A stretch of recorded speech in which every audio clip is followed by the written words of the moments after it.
Привет,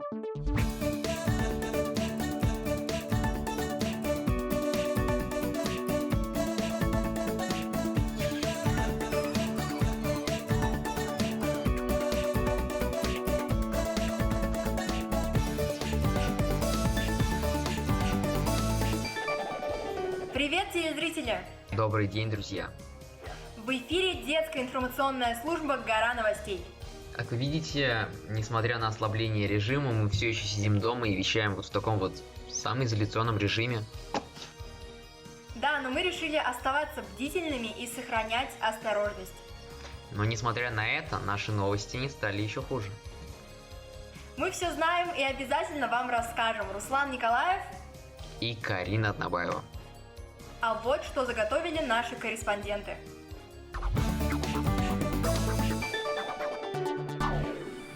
Сегодня в выпуске «Что такое резюме?», в каких районах Башкортостана обновляют библиотеки, как приготовить мороженое дома и в чем ходить, чтобы эффектно соблюдать масочный режим.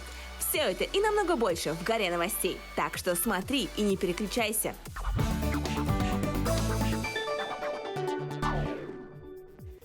На календаре 18 мая. Конец года, кстати, не за горами, поэтому стоит поднажать.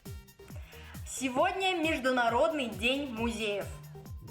И мне интересно, если среди наших смотрителей, так сказать, люди, которые за все это самоизоляционное время хотят уже сейчас пойти там в какой-нибудь там национальный музей Республики Башкортостан, в Нестеровский музей, ну или прогуляться по Лувру, Эрмитажу, Третьяковской галерее, всяких там классных музеях.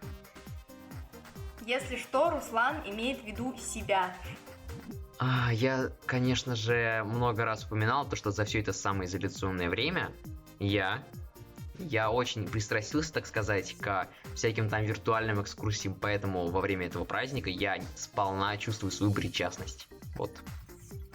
Ребят, вы знаете, о чем говорить с Русланом, если случайно встретите его на улице. Ну, вряд ли вы в скором времени встретите меня на улице. Ничего, это даже хорошо. Успеем подготовиться.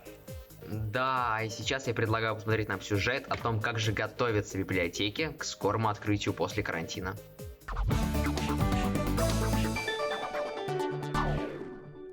Слышали, что взрослые говорят, что после окончания пандемии некоторые привычные вещи поменяются? Мне стало интересно, и я обратилась к интернету. Не знаю, что насчет нас с вами, но жизнь жителей Благоварского района точно не будет прежней. Уже в августе этого года там открывается центральная библиотека нового поколения. Здесь запланированы многофункциональные залы и очень стильные локации. А еще преобразившаяся Осяновская сельская библиотека. Предполагается, что она станет не только местом, где можно почитать, а новой точкой притяжения жителей Дюртюлинского района. Пока библиотека выглядит вот так, но в ближайшее время она станет вот такой. Кстати, Осянова – это родина выдающегося башкирского поэта Шейхзады Бабича. Вы спросите, почему я решила сделать сюжет о библиотеках? Последние исследования показали, что в период самоизоляции интерес к книгам и чтению значительно возрос. Так что я думаю, что после того, как пандемия отступит, походы в библиотеки не перестанут быть актуальными. Кстати, в мировом рейтинге читающих стран Россия пока на втором месте. Проводить свободное время с книгой предпочитают 59% населения. Лидирует Китай, там регулярно читают 70%. Есть чем гордиться и к чему стремиться. Настя Иваненко специально для Горы новостей.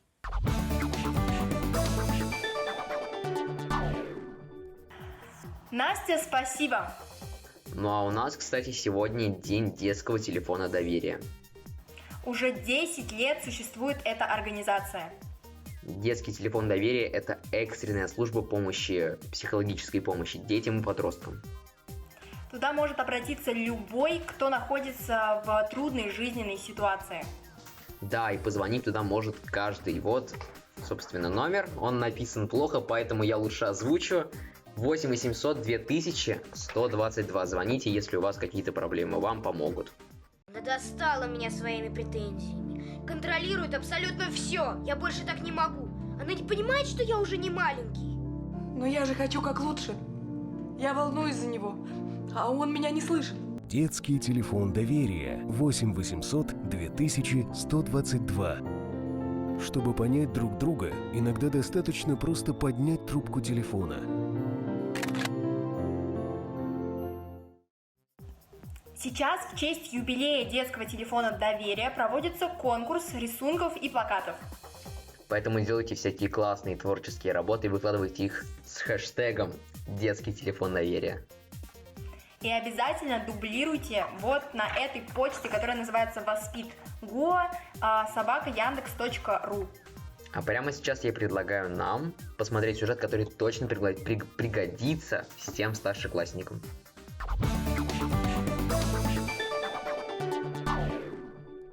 В школе постоянно говорят, что главное в жизни – это хорошее образование. Но ведь эти же знания нужно грамотно уметь преподнести. Я знаю, что для того, чтобы устроиться на работу, нужно предоставить резюме. На его основании идет подбор кандидатов на определенную должность. Удивительно, но в школах почему-то нас такому не учат. Зато нас учат писать сочинения, изложения, диктанты, но никак не резюме. На днях я наткнулся в интернете на очень любопытный проект. Его реализует одна из основательниц уже известного нам проекта «Нефтяная кухня» Айгуль Шадрина. В своем инста-аккаунте она разбирает резюме всех желающих. Я тоже решил принять участие в этом проекте. Смотрите, что у меня получилось. По вашему мнению, для чего надо уметь писать резюме? И как это может пригодиться именно нам, школьникам? Паша, привет! Спасибо большое, что отправила мне свое резюме. Меня зовут Айгуль Шадрина, и я помогаю школьникам раскрывать их таланты. Действительно, раньше резюме нужно было для того, чтобы просто устроиться на работу. Но сейчас у школьников есть очень много разных возможностей. Например, можно попасть в какой-нибудь специальный лагерь или в специальную школу, или стать участником какого-нибудь необычного школьного проекта. Мне нравится, что ты очень подробно все про себя написал. И, кстати, всем школьникам советую так сделать. Ты указал про свою учебу, рассказал про то, чем ты занимаешься еще. Напиши про то, как ты учишься в школе, про свои оценки, какие предметы ты больше любишь, может быть, про какие-нибудь достижения или школьные проекты. Это очень-очень важно указать. Если вы все еще думаете, что умение грамотно писать резюме это только для взрослых, это не так. Взять и вот так сходу собрать на одном листе все свои таланты, уникальные навыки, полученные на дополнительных курсах и вебинарах. Не так-то просто это. А еще резюме помогает понять, к чему у вас есть склонности и какая сфера деятельности вам больше по душе. Верно составленное резюме поможет не только получить работу мечты в будущем, но и поступить в новую школу, получить грант или просто поучаствовать в конкурсе и побеждать. Павел Григорьев, специально для Горы новостей.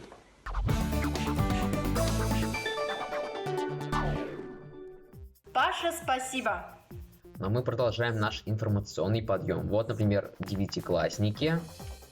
У них хорошая новость, которую я вам сейчас расскажу. Помимо выборочных экзаменов, которые уже отменили 2 обязательных. Это математика и русский. Поздравляю. Да, в этом году оценки будут выставляться по итогу годовых отметок. Это, конечно, несказанная щедрость. Это я говорю как 8-классник, который в следующем году будет все это сдавать. Это я обращаюсь ко всем 9-классникам, которые сейчас уклонились от всех экзаменов. Класс. Да. Кстати, еще одно нововведение коснулось ЕГЭ. В этом году 11-классники будут сдавать экзамен только в том случае, если планируют поступать в высшее учебное заведение, а также сроки написания экзамена перенесли на более позднее время. Я, кстати, подумал, насколько сейчас обидно тем людям, которые весь год готовились, ходили к репетиторам, а сейчас им в конце года сказали типа «нет, ничего не будет», как бы... Это, наверное, очень обидно. Если вы из этого числа грустящих, то Аня с удовольствием поднимет вам настроение.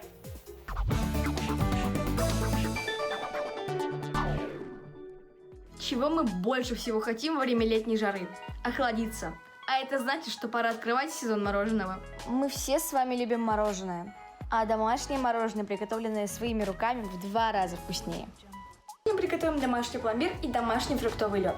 Для домашнего фруктового льда нам понадобится любой сок, любая газировка и мармеладки по желанию. Наливаем в формочки для мороженого сок и газированную воду. Добавляем желейных мишек и ставим это все в морозилку на сутки. Для домашнего пломбира нам понадобятся холодные 33% сливки и сгущенка. Смешиваем сливки и сгущенку и взбиваем миксером до состояния однородности. Переливаем нашу массу в широкую тару. Накрываем пищевой пленкой и ставим в морозильник на 2-3 часа.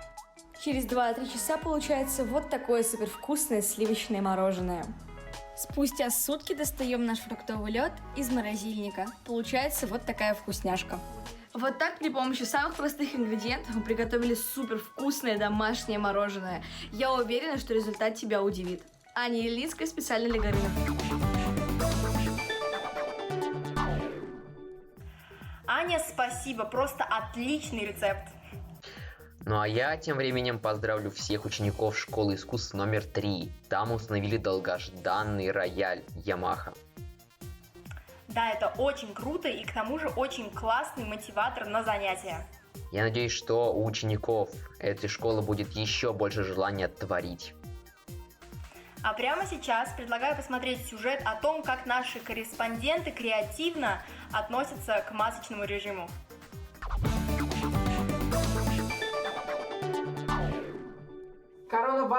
Коронавирус! Ух. У нас в регионе ввели масочный режим, и без масок абсолютно никуда не пускают. Но сейчас я расскажу и покажу, как сделать крутую маску, в которой ты будешь суперзвездой. Недавно я сидел в интернете и наткнулся в соцсетях на пост знаменитой косплеерши из Уфы, Полины Вишневской, в крутом образе и с очень интересной маской. Вообще, раньше эти маски носили доктора в средневековье, во время чумы, но сейчас такой костюм стал просто культовой частью поп-культуры, и его можно найти на аниме-фестивалях, фильмах и многих мультиках. Для этой маски нам понадобятся выкройки, они приблизительно такие, какой-нибудь клей или скотч, картон, кисточка, ножницы, карандашик, краска, ну и лак. На первом этапе нам надо будет взять выкройки, обвести их и вырезать. Так что погнали! Все эти шаблоны, нам надо их аккуратненько склеить. Надеюсь, у меня все получится.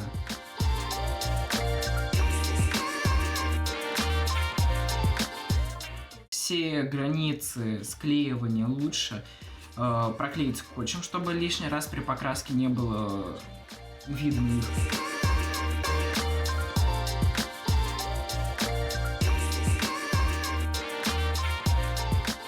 Вот я до конца уже докрасил эту маску, она, конечно, до конца не высохла, но уже что-то есть. Я, конечно, не дизайнер, но мне кажется, что эта маска получилась очень неплохой.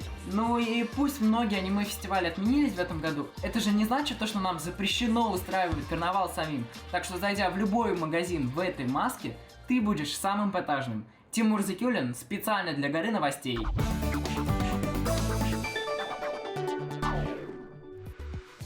Тимур, спасибо. Хайпово придумал. Да, вы тоже не скучайте, смотрите Гору новостей.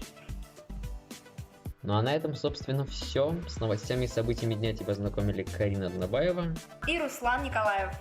Включай нас каждый день и будь на вершине событий. Пока-пока. Пока-пока.